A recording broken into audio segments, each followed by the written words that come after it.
Bonjour à toutes, bonjour à tous, je suis ravie de vous retrouver pour cette nouvelle vidéo et ce que j'aurais voulu aborder avec vous aujourd'hui, c'est la sécurité intérieure. Pas la sécurité intérieure du pays, mais notre sécurité intérieure. Comment effectivement se sentir en sécurité? Actuellement, dans cette période de confinement, il y a des peurs, il y a des doutes, il y a de la tristesse qui viennent montrer le bout de leur nez. Et ce qui est important, c'est justement d'arriver à retrouver cette sécurité intérieure, ce côté lumineux que nous avons tous à l'intérieur de nous. Alors comment est-ce qu'on peut faire? Finalement, c'est extrêmement simple, sur le papier, je vous l'accorde. Mais en attendant, c'est quand même très très simple.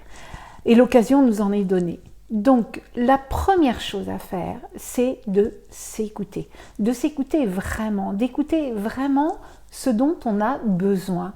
De quoi a-t-on besoin pour se sentir bien, pour être en forme? De quoi a-t-on besoin pour se ressourcer, pour alimenter son quotidien de joie, de bien-être et de partage?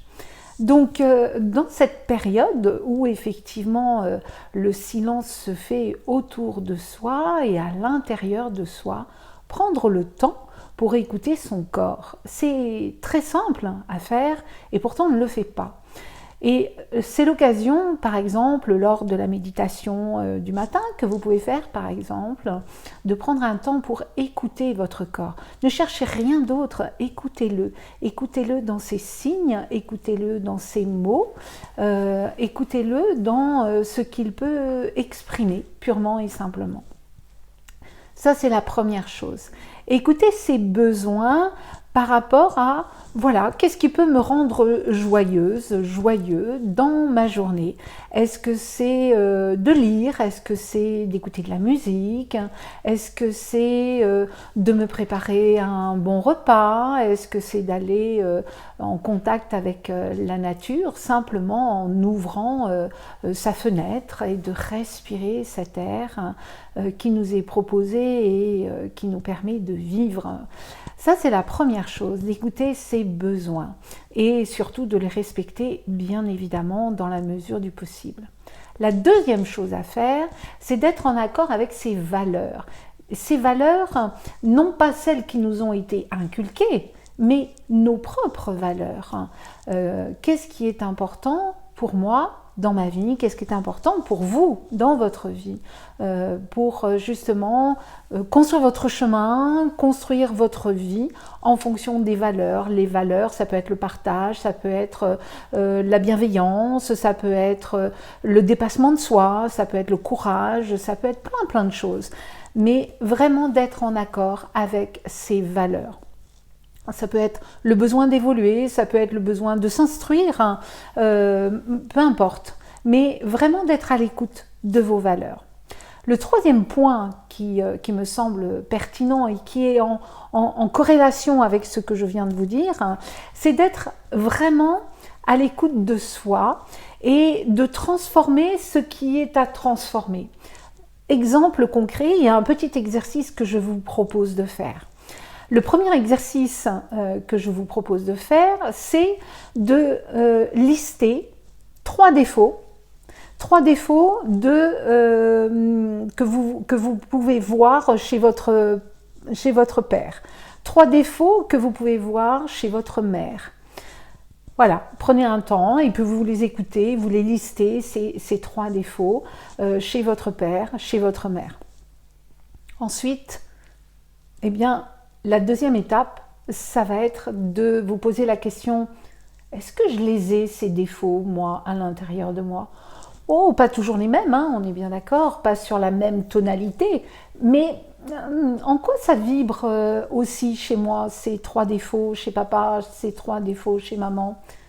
Et une fois que je les ai identifiés, le troisième point, ça va être de les transformer. Puisque effectivement, ils ne me conviennent pas quand je les vois chez l'autre, hein, eh bien je vais effectivement les transformer chez moi pour ne plus les voir à l'intérieur de moi. Et en fonction de ça, vous allez effectivement pouvoir accéder à une autre sécurité intérieure. C'est-à-dire que vis-à-vis, par exemple,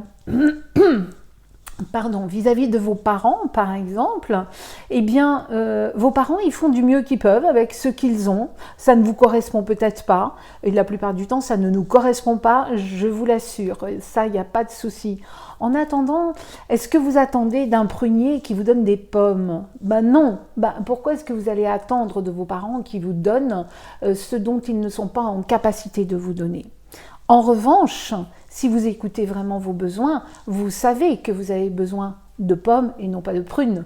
Donc, effectivement, ce que vous attendez de vos parents, qu'ils ne sont pas en capacité de vous donner, eh bien, qu'est-ce qui vous empêche de vous le donner à vous-même et de prendre soin de vous? Et à partir de là, vous allez procéder effectivement à un cheminement qui va vous permettre d'accéder à votre sécurité intérieure.